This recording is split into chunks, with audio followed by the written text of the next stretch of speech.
할렐루야. 오늘 누가복음 5장 말씀 이어서 계속 말씀을 보도록 하겠습니다. 죄인을 풀으러 오신 예수님, 예수님의 갈릴리 사역이 시작되고 있는 것입니다. 특별히 갈릴리 바다 게네사렛 호숫가에서 베드로를 부르시는 장면이 나옵니다.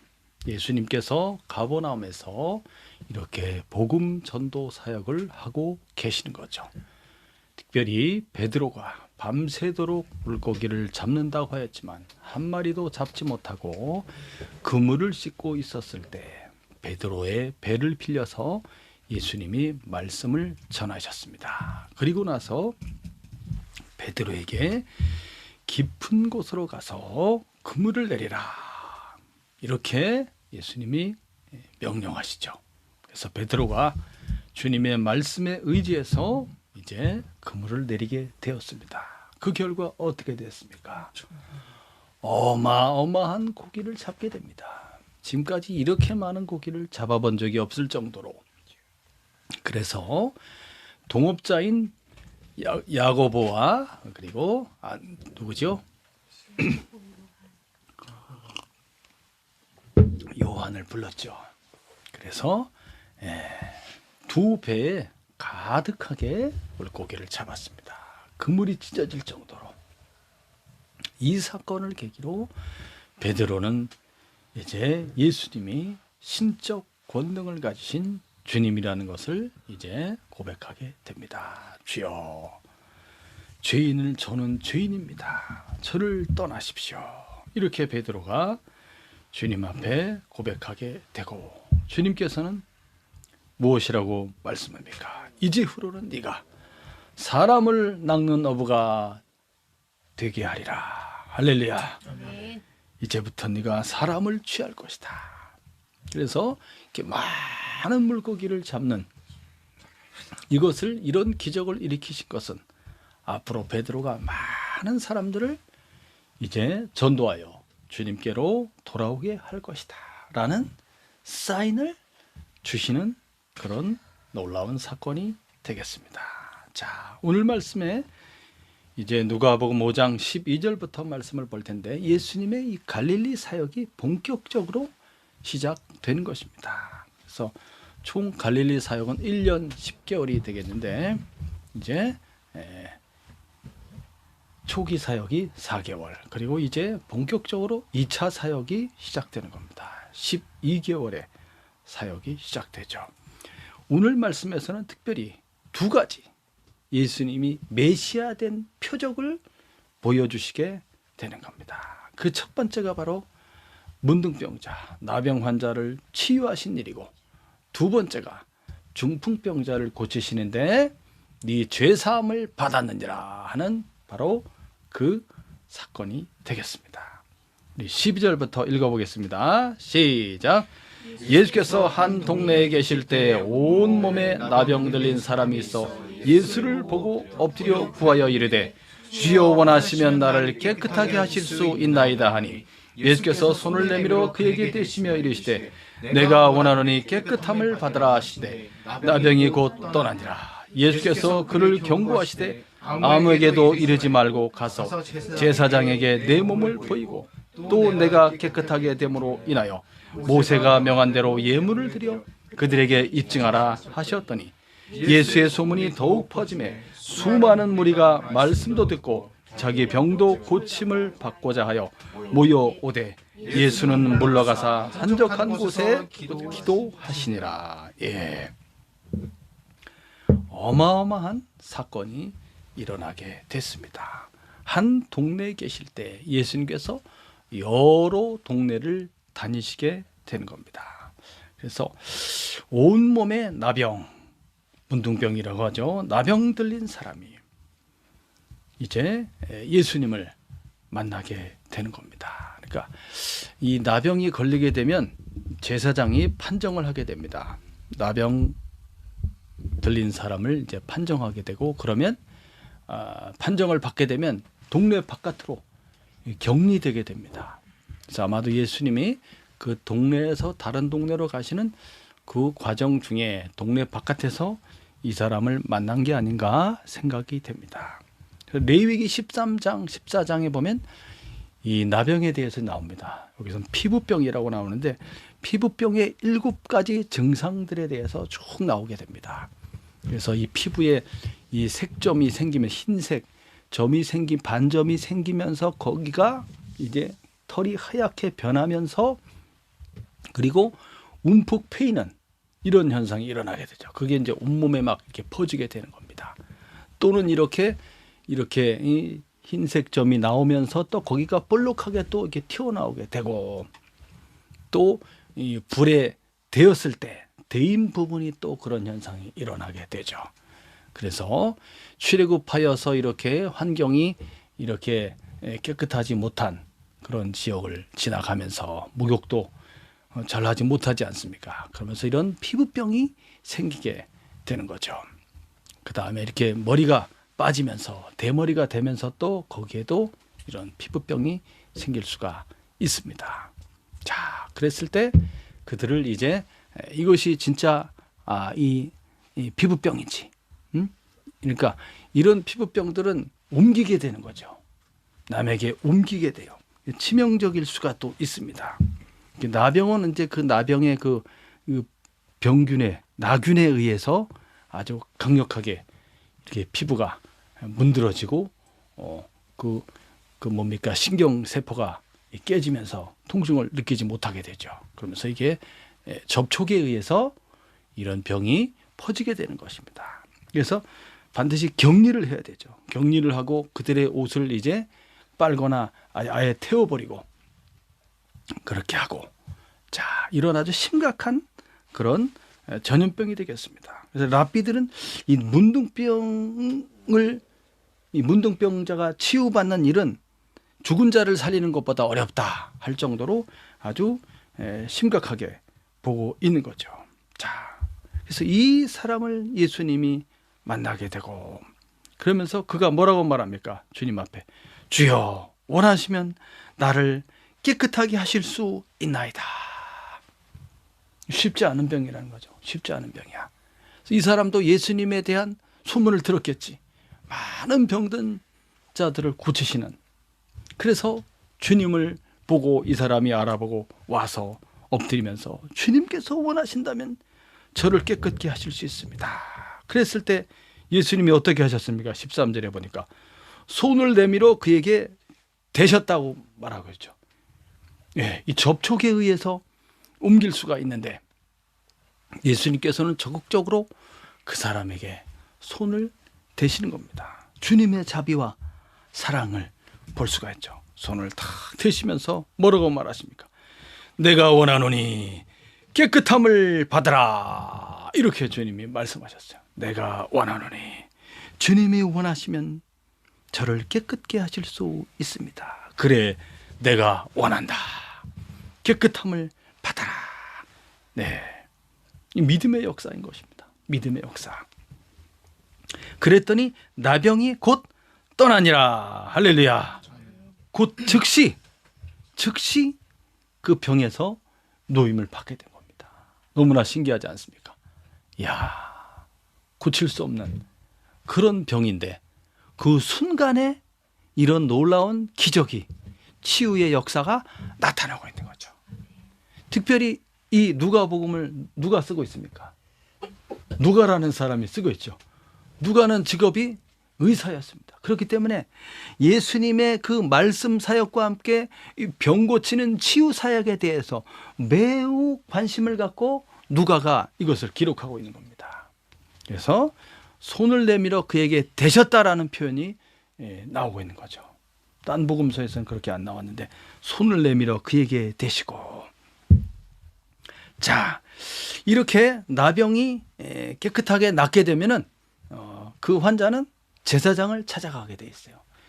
레위기에 보면은 그게 나옵니다. 제사장에게 가서 다시 판정을 받게 됩니다. 제사장이 다 살펴보고 정말 그 반점이 없어지고 깨끗하게 나왔는지를 다 살펴봅니다. 그리고서 이제 판정을 내리게 되죠. 당신은 완전히 나았습니다. 그렇게 되면은 레위기 14장에 보면은 제물을 드림으로써 이제 거룩함 정결케 하는 의식이 있습니다. 그래서 속건제와 속죄제와 번제와 소제를 드리는 그런 정결 규례가 있습니다. 그것을 행함으로써 이제 완전히 이 사람이 깨끗하게 나았고 거룩함을 입게 되는 거죠. 자, 그래서 예수님이 제사장에 가서 네 몸을 보여라 라고 얘기한 겁니다. 모세가 명한 대로 예물을 드려서 그들에게 입증하라. 완전히 나았다라는 것을 이제 그 확인을 받아야 되는 거예요, 제사장한테. 자, 그러면서 아무에게도 네가 이렇게 나은 것을 말하지 말라고 그랬어요. 왜 그럴까요? 왜 주님이 이 귀신을 쫓아낼 때도 그렇고 병든 자를 치유할 때도 그렇고 어떨 때 보면은 가서 이제 사람들에게 이야기하지 말라고 말합니다. 왜 그럴까요? 아무에게도 이거를 말하지 말아라. 사람들이 예수님을 정치적인 메시아로 오해하여서 예수님을 막 이렇게 왕으로 세우려고 하지 않습니까? 예? 그거를 방지하는 겁니다. 방지하기 위해서 경계를 하는 거예요. 그걸 말하지 말라고. 그럼에도 불구하고 제사장한테 가게 되면 이제 제사장이 판정을 해야 되니까 어떻게 다 났냐고 물어볼 거 아닙니까? 거기서 이야기를 안 할 수가 없어요. 그럼으로써 와, 이게 도대체 이런 일이 일어날 수가 있는가? 이렇게 되면서 소문이 날 수밖에 없죠. 그래서 예수의 소문이 더욱 퍼지게 되었다. 수많은 무리가 말씀도 듣고 자기의 병도 고침을 받기 위해서 막 예수님이 어딨나 막 찾아다니는 거예요, 예수님을. 야, 예수님이 저 동네에 있다. 그럼 그리고 막 몰려오는 거죠. 야, 그러니까 예수님께서는 숨으시는 거예요. 그래서 16절 말씀에 뭐라고 그랬습니까? 예수님은 물러가사 한적한 곳으로 가셨다. 그래서 한 장소에 오래 머물러 있지 않고 다른 장소로 다른 동네로 이동해 가시면서 또 이렇게 한적한 곳, 조용한 곳으로 숨으시는 겁니다. 예수님이 숨으셔서 거기서 기도하시는 거죠. 하나님과 깊은 영적인 교제와 소통을 주님이 하시는 겁니다. 사람들로부터 높임을 받으려고 하지 않으시는 거예요. 사람들이 막 자기를 추앙하고 막 사람들이 막 존경을 표시하고 막 와와 하면서 막 이렇게 스타가 되는 것처럼 그런 거 하지 않는다는 거야. 사람이 사람의 어떤 그런 사람들의 그런 힘에 예수님이 휩쓸리지 않는다는 거예요. 인기에 그냥 따라다니지 않는다는 거죠. 예수님은 오직 무엇을 하시는 겁니까? 아버지 하나님의 뜻을 이루시려고 하는 거예요.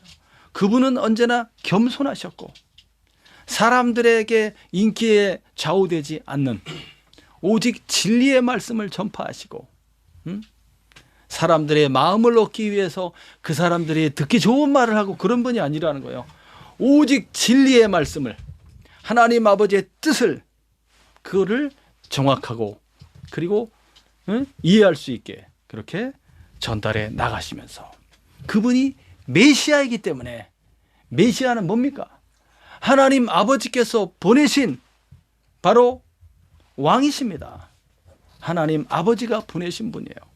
그래서 예수님이 메시아라는 그 증거가 이런 기적들을 통해서 표적을 통해서 나타나는 겁니다. 그 어떤 사람이 이 문둥병에 걸린 사람을 고칠 수가 있겠습니까? 무슨 약을 발라서 그 고칠 수가 있겠어요? 그 균을 죽여야 되는데 균을. 그래서 구약 성경에 보면은 이제 이런 문둥병 같은 경우는 하나님의 어떤 심판, 저주에 의해서 발생한 것으로 그렇게 나와 있죠. 여러 가지 사건을 통해서. 모세의 누나인 미리암이 어떻게 했습니까? 미리암이 막 교만해져 갖고 당신만 하나님과 그렇게 교통하고 하나님 말씀을 당신만 전하는 거야. 나도 이래봬도 여선지자야 막 이러면서 교만하게 행하다가 그 이마에 문둥병이 나타나 버렸어요. 문둥병이. 예. 또 아마샤라는 이제 유다의 왕이 있었는데 이 사람이 막 교만해가지고 막 자기가 제사장이 하는 그 분향을 자기가 하겠다고 막 성전에서 제사장 저리 비켜 내가 할 거야 분향을 억지로 하려고 그러다가 제사장이 이거 안 됩니다. 아무리 왕이시라도 그거는 제사장이 하는 일입니다. 비켜봐, 내가 좀 하자. 너만 하냐? 왕이야. 그러면서 하려고 그러다가 어떻게 됐습니까? 그 이마에 문둥병이 그냥 하얗게 피게 된 거죠. 자, 이렇게 하나님의 저주와 심판에 의해서 또 이런 병들이 생기게 되는 거죠. 그럼에도 불구하고 예수님께서는 그 사람이 어떤 과정을 거쳐서 이런 심각한 병에 걸렸는지 모르지만 주님은 이 세상에 오신 목적이 죄와 사망에 빠진 수많은 질병 속에서 고통을 당하는 그 사람들의 그 병과 그 죄의 짐을 대신 짊어지시기 위해서 오신 것입니다. 그래서 이렇게 고통당하는 이 불쌍한 영혼을 치유해 주시는 거죠. 그럼으로써 정말 고치기 힘든 그 문둥병을 손을 대어 말씀하심으로써 고쳐줌으로써 이제 그가 메시아라는 이 놀라운 이러한 표적들이 나타남으로써 사람들이 더 많이 예수님을 따르게 되는 것입니다. 자, 그 다음 말씀도 보겠습니다. 17절부터 시작. 하루는 가르치실 때에 갈릴리의 각 마을과 유대와 예루살렘에서 온 바리새인과 율법교사들이 앉았는데 병을 고치는 주의 능력이 예수와 함께하더라. 한 중풍병자를 사람들이 침상에 메고 와서 예수 앞에 들여놓고자 하였으나 무리 때문에 메고 들어갈 길을 얻지 못한지라. 지붕에 올라가 기와를 벗기고 병자를 침상째 무리 가운데로 예수 앞에 달아내리니 예수께서 그들의 믿음을 보시고 이르시되 이 사람아 내 죄 사함을 받았느니라 하시니. 또 하루는 이제 어떤 마을에서 이제 예수님이 말씀을 이제 가르치실 때 유대와 예루살렘 또 갈릴리의 각 마을에서 누가 찾아왔습니까? 바리새인과 율법 교사들. 이 사람들도 예수님의 소문을 듣고 주님이 무슨 말씀을 하시나 들어보려고 모이게 된 거죠. 이 바리새인들 하면은 제사장이 없는 그런 회당을 중심으로, 그러니까 이스라엘 백성들이 이제 이스라엘의 나라가 멸망을 하고 바벨론으로 포로로 끌려갔다가 70년 만에 다시 이제 유대로 돌아오게 되지 않습니까? 돌아오게 되고 나서 그 뒤에 이렇게 수백 년이 흘러가면서 예수님이 오시기 전 200년 전에 이런 바리새파라든지 이런 분파들이 생겨나게 된 것입니다. 율법 중심으로서 그 사람들이 이제 거룩한 정결한 삶을 살고자 하는 그런 무리들이 되겠습니다. 바리새인. 그래서 이제 포로로 끌려갔을 때 그 사람들이 그들의 정체성을 잃어버리지 않게 해서 회당을 지었다는 거죠. 그래서 예루살렘으로 돌아왔을 때도 이제 회당을 짓게 되는 것입니다. 유대 각처에. 그래서 갈릴리에도 회당들이 많이 있었다고 했죠. 자, 그 회당을 이제 운영하고 거기서 예배와 교육을 하는 사람들이 누구냐? 바로 바리새인들입니다. 바리새파 사람들. 그래서 이 바리새파 사람들이 예배와 교육을 통해서 회당에서 일반 백성들에게 끼치는 그 영향력이 대단히 컸다는 겁니다.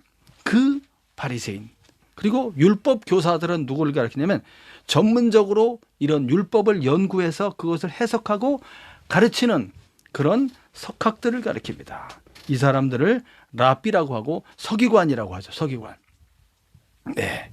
이런 종교 지도자급에 해당하는 사람들이 예수님에 대한 소문을 듣고 주님의 말씀을 듣기 위해서 모이게 된 것입니다. 자, 그랬을 때 주님께로부터 무슨 능력이 나타났다고 그랬습니까?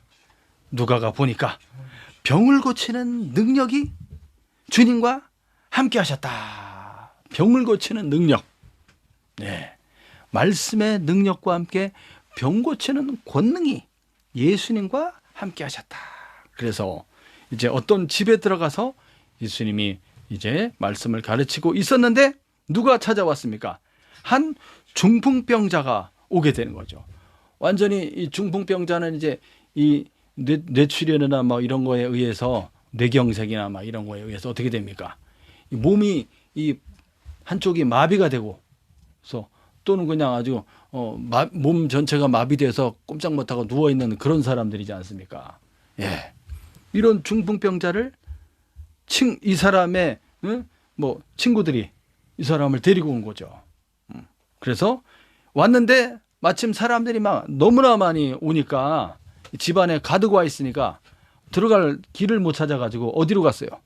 지붕으로 올라가서 막 지붕을 뜯어가지고 침상채로 줄에 달아서 이 환자를 내린 거예요. 이야, 이거 참. 그래서 집 구조를 한번 보도록 하겠습니다. 다음 페이지 보시면 유대 사회 당시 집 구조가 이렇게 생겼어요. 밑에 보시면 이렇게 단면도를 보시면 이렇게 아래쪽 그림에 보시면 4개의 방으로 되어 있습니다. 4개의 방. 그래서 대문으로 들어오게 되면 양 옆으로 이렇게 있죠.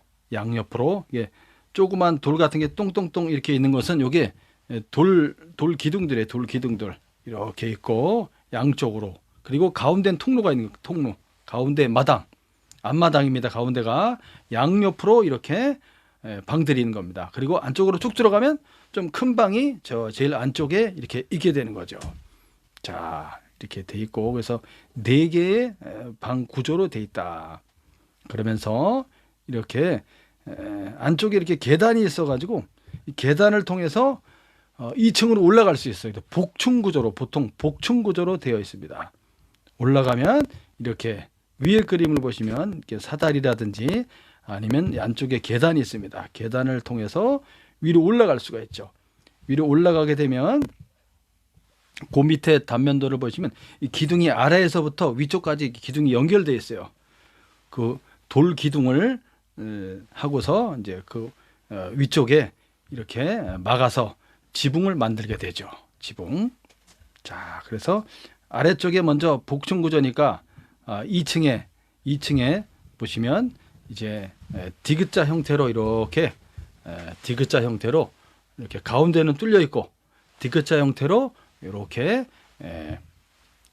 이제 2층 바닥이 형성이 되게 되는 거죠. 그리고 2층 위 천장은 어떻게 됩니까? 천장도 이제 이렇게 위에 그림에 보시면 이 벽 쪽에서부터 큰 기둥들이 이렇게 나와 있죠. 기둥들이 쭉 저쪽 벽까지 쭉 연결되어 있는 거예요.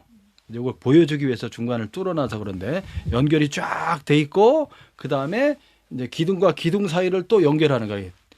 T자로 기둥과 기둥 사이를 연결하고 그 사이에다가 이제 뭘 갖다 놓습니까? 그 사이사이에 작은 나뭇가지나 그 다음에 마른 건초들을 갖다 쭉 집어넣고 그 다음에 흙을 갖다가 쫙 덮어서 다지는 거예요. 이걸 다지는 겁니다. 저 위에 보면 뭐 이렇게 저 어떤 사람이 뭐 이렇게 자꾸 이 롤러 같은 걸 끌고 다니는 거 보이죠? 그게 다지는 거예요. 다지는 거. 이 사람이 이렇게 다지는 거야. 지붕을. 그리고 복층 구조니까 그 2층 거기 바닥도 이제 다지는 거죠. 디귿자 형태로 쫙. 그래서 아래쪽에는 이제 1층에는 뭐가 있냐면, 그러니까 이렇게 4개의 방으로 나눠져 있다고 그랬는데 입구에 들어오면 이렇게 짐승의 우리가 같이 있어요. 짐승의 우리가 1층에 짐승. 그렇게 냄새 안 나요? 양이나 염소 이런 거를 키우게 되는 거지. 그래서 이 짐승의 우리 쪽에는 이렇게 돌을 깔아가지고 깨끗하게 청결을 유지하게 하고, 그럼으로써 이 구조가 이제 짐승들의 체온이 올라가는 거야. 위로 열기가. 그래서 따뜻하게 해주는 거예요. 2층에는 창문이 있어. 창문들이 있어갖고 공기순환이 되게 만들었고, 그래서 아래층에서 이렇게 뭐 불도 떼고, 그리고 이제 여기서 이제 뭐 음식도 하고 조리도 하고 다 하는 거예요. 그래서 주방 기구들이 그 칸칸이 이렇게 있고, 창고도 있고, 이런 식으로 구조가 되어져 있습니다. 그래서 만약에 예수님이 복층 구조에 들어오셨다면 이제 2층에 올라갔다는 거예요. 2층 다락방에 2층에 올라가서 거기서 이제, 왜냐하면 그 2층이 주 생활 공간이에요. 아래층 1층은 마당이면서 거기에 뭐 조리도 하고 뭐 이렇게 주방 기구도 있고 창고도 있고 그런, 그다음에 짐승 우리도 있고 이런 용도고요. 2층에 올라가서 예수님이 말씀을 전하고 있지 않았을까. 그러고 있는데 들어갈 틈이 없으니까, 사람이 그냥 1층에도 가득 들어와 있으니까 이 사람들이 바깥에 계단을 통해서 또는 사다리를 통해서 올라가 가지고 지붕을 뜯어버린 거지. 지붕을 뜯었어. 그래서 막 쿵쿵 쳐가지고 이제 이게 막 뜯어낸 거죠. 뜯어집니다. 자, 그래서 그 다음 페이지에 보시면 구조가 이런 식으로 생겼다는 거예요. 이해가 가죠? 밑에 돌기둥이 있고 그 위에 복층구조로서 이렇게 이렇게 또 바닥이 있고 또 그 위에 천장이 있는 거죠. 밑에 그림에 보시면 이렇게 천장을 뚫고 이 환자를 달아서 내린 거죠. 달아서 내렸습니다. 자, 막 난리가 났겠죠. 막 뜯으니까 위에서 막 먼지가 막 먼지를 비롯한 여러 가지 무슨 건초 지푸라기나 막 건초들이 막 떨어지고 흙도 막 떨어지면서 구멍을 뻥 뚫어갖고 이 사람을 내리려면 꽤 크게 뚫었어야 되는데 뚫다가 잘못해서 다 같이 우르르 떨어져 버리면 이게 무슨 난리예요. 근데 기술적으로 잘 뚫어갖고 이 사람이 내려갈 수 있게 이렇게 해서 야, 참 이 대단한 열심입니다. 이렇게 해서 이 사람을 쭉 달아내린 거죠. 자, 그거를 예수님이 보신 거예요. 무엇을 봤습니까? 20절에 그들의 믿음을 보시고 야, 이 사람들 정말 이렇게까지 할 수 있다는 것은 주님만이 이 사람을 고칠 수 있습니다. 중풍병자로 얼마나 오랜 세월을 이 사람이 누워 있었는지는 모르지만 주님만이 이 사람을 고칠 수 있습니다. 여러분, 중풍병은 이거 고치기 쉬워요, 어려워요? 거의 못 고친다고 봐야 돼. 못 고치는 병이야 이게. 정말 고통스러운 병이죠. 환자도 그렇고 환자를 수발하는 사람도 그렇고 얼마나 힘들어. 그럼에도 불구하고 주님만이 이 사람을 고칠 수 있습니다. 라는 그 사람들의 믿음을 보시고 이 사람을 데리고 온 사람들이 더 믿음이 좋은 거예요. 그래서 이 사람을 내려보냈고 예수님이 그 믿음을 보고 뭐라고 말합니까? 이 사람아, 내 죄사함을 받았느니라. 이렇게 예수님 말하는 거예요. 병을 고치기 전에 죄사함을 받았느니라. 왜 주님이 이렇게 말하고 있을까요? 메시아의 표적입니다. 이것이 메시아, 하나님 아버지께서 보내신 구약에서부터 예언되었던 바로 그 메시아, 그리스도, 왕, 그분이 하나님의 아들로서 세상에 인간이 되어 오신 겁니다. 그래서 모든 죄사함과 대속의 길을 예수님이 가시고 부활하심으로써 하나님의 아들로 인정되시는데 그 모든 사역을 행하실 그분이 하나님의 아들이시니까요. 아들이라니까요. 그분만이 하나님 아버지와 동등하신 분이며 하나님의 아들이, 그래서 예수님께서 나와 아버지와 나는 하나다라고 말하지 않습니까? 나와 아버지는 하나다. 그분이 내 아버지다. 너희가 하나님이라고 하는 그분이 내 아버지다. 그 아버지께서 나를 보내셔서 내가 지금 여기에 온 것이다 라고 말하고 있죠. 자, 그래서 죄를 사하는 권세가 누구에게 있다? 메시아 그리스도 하나님 아들에게 있다는 것을 지금 보여주기 위해서 그런 겁니다. 이 자리에 누가 있다고 그랬습니까? 바리새인과 율법 교사들이 유대와 예루살렘과 갈릴리 각 마을에서 왔다니까. 이 사람들이 예수님이 뭐 하나 보기 위해서 염탐을 왔는지 능력이 얼마나 큰지를 한번 측정해 보기 위해서 왔는지, 하여튼 이 사람들, 그래서 예수님이, 왜냐하면 저 사람들이 예수님을 믿지 않고 있죠. 그러므로서 그리스도가 바로 그러한 권능과 능력이 있다는 것을 보여주시는 겁니다. 자, 그래서 그 다음 말씀 또 읽어보겠습니다. 21절부터 시작. 서기관과 바리새인들이 생각하기를 시신성 모독하는 자가 누구냐? 오직 하나님 외에 누가 능히 죄를 사하겠느냐? 예수께서 그 생각을 하시고 대답하여 이르시되 너희 마음에 무슨 생각을 하느냐? 내 죄사함을 받았느니라 하는 말과 일어나 걸어가라 하는 말이 어느 것이 쉽겠느냐? 그러나 인자가 땅에서 죄를 사하는 권세가 있는 줄을 너희로 알게 하리라 하시고 중풍병자에게 말씀하시되 내가 내게 이르노니 일어나 내 침상을 가지고 집으로 가라 하시매 그 사람이 그들 앞에서 곧 일어나 그 누웠던 것을 가지고 하나님께 영광을 돌리며 자기 집으로 돌아가니 모든 사람이 놀라 하나님께 영광을 돌리며 심히 두려워하여 이르되 오늘 우리가 놀라운 일을 보았다 하니라. 예, 서기관과 바리새인뿐만 아니라 많은 사람들이 거기 있었죠. 서기관과 바리새인들은 예수님이 네 죄사함을 받았느니라 하는 말을 듣자마자 뭐라고 말합니까? 이건 신성모독이다. 하나님을 모독하는 일이다 이거지. 왜? 죄를 사하는 권세는 하나님께만 있는데 이 사람들이 하나님이라고 말하는 그분은 누굽니까? 하나님 아버지 여호와 하나님을 가리키지. 여호와 하나님만이 죄를 사하는 권세가 있는데 당신이 누구길래 죄를 사한단 말이냐. 이런 신성 모독자, 신성을 모독한 자는 어떻게 됩니까? 돌로 쳐서 죽여야 되는 거지. 돌로 쳐서 죽일 자로다. 이렇게 지금 대단히 흥분한 상태인 것입니다. 신성 모독. 야, 예수님이 죄를 사하는 권세가 있다 라는 것을 말할 때 이 사람들은 신성모독이라고 말했고, 예수님이 메시아임을 주장할 때 그것도 신성모독이고, 예수님이 하나님 아버지와 동등하다고 주장할 때도 그것도 신성모독인 것입니다. 그래서 예수님이 뭐라고 말합니까? 그렇다면 네 죄사함을 받았느니라 라고 이렇게 말만 하는 것과 이 중풍병자 완전히 누워가지고 일어나지도 못하는, 몸도 못 가누는 그런 사람을 네 자리를 들고 일어나 걸어가라 라고 말하는 두 가지 말 중에 어떤 게 더 쉽겠습니까? 죄사함을 받았느니라, 그게 더 사실은 더 쉽지. 더 어려운 것은 지금 환자한테 지금 네 침상을 가지고 일어나 걸어가라 이 말이 더 어려운 거예요. 말했는데 안 일어나면 어떡할 거야? 그러면 이게 허튼 말이 되는 거지. 허튼 말, 허풍쟁이가 되는 거 아니겠습니까? 그래서 그 예수님이 하시는 말이 실증적으로 그것이 그대로 일어나야 됩니다. 외적인 증거가 요구되는 일이지, 일어나 걸어가라고 말하는 것은. 그래서 그게 더 어려운 거예요. 네 죄사함을 받았느니라 하는 것은 내적인 것이야. 내적인 것. 이게 죄사함 받았는지 안 받았는지가 확실하게 드러나지 않는 것이지.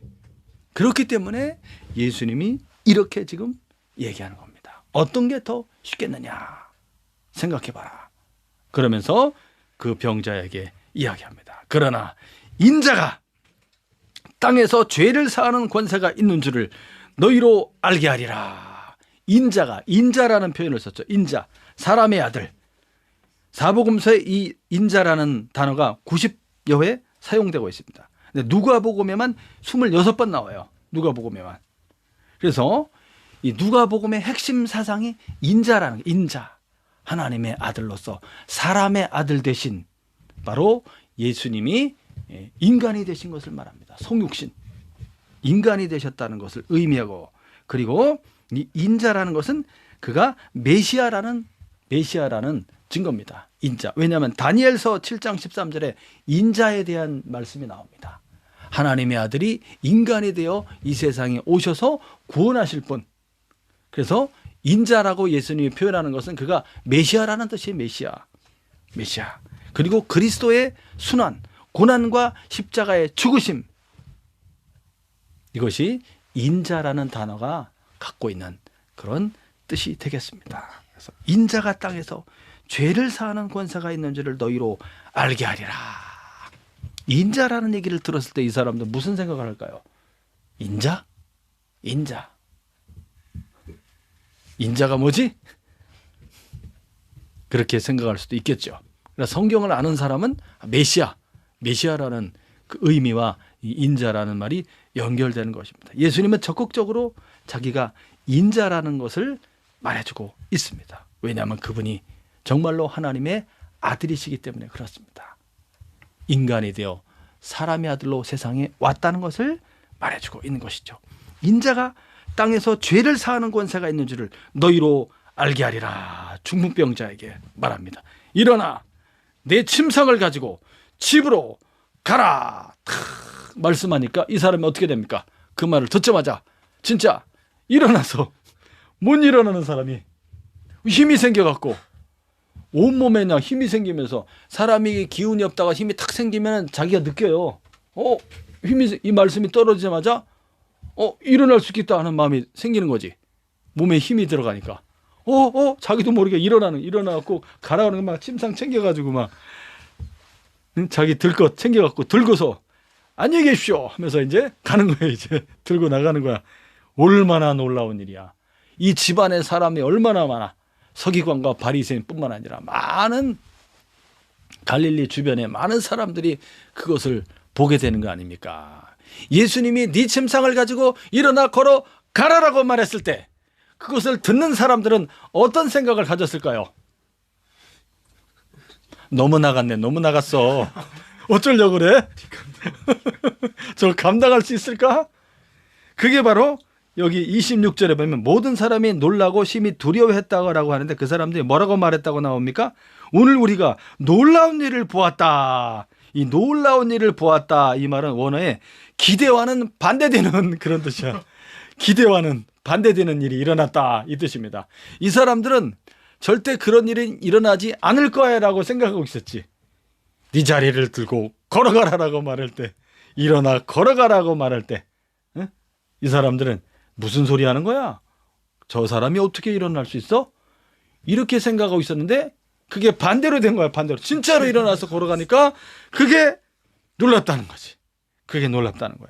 이야, 메시아로서 예수님이 이제 사람들에게 이러한 표적을 보이심으로써 그가 진정한 메시아라는 것이 증명되고 증거되는 것입니다. 할렐루야.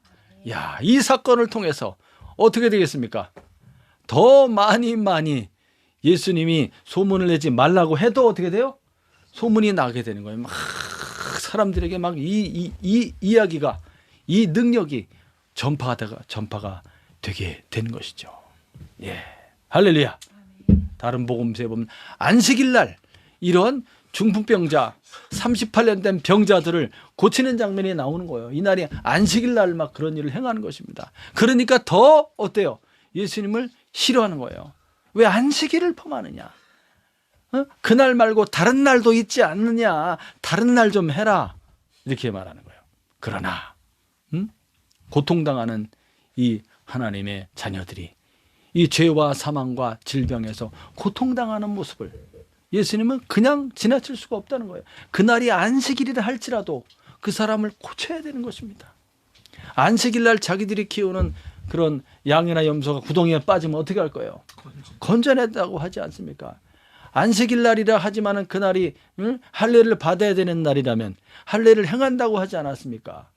자, 그런 것처럼 예수님은 사랑과 자비와 긍휼을 가지고 오늘 죄와 사망과 질병에 고통당하는 사람을, 그들을 건져내시고 구원하시려는 것이 주님의 뜻이라는 거예요.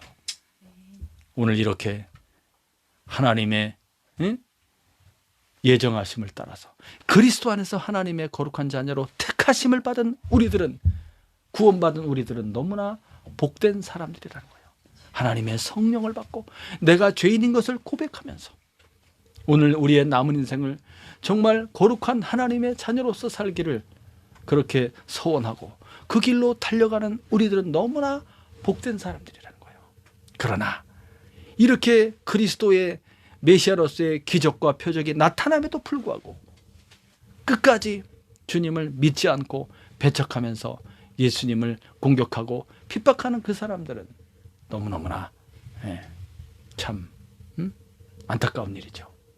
오늘 사랑하는 여러분, 이 한 주간도 주님의 은혜를 받은 하나님의 거룩한 사람들로서 항상 감사하며 그리고 믿음 가운데 주님의 나라, 하나님의 나라가 가까움을 볼수록 우리가 더 열심히 우리가 모이기를 힘쓰고 또 기도하기를 힘쓰며 거룩한 삶을 살아가고 항상 감사하면서 그렇게 복된 삶을 살아가시는 한 주간 되시기를 우리 주 예수님의 이름으로 축원합니다.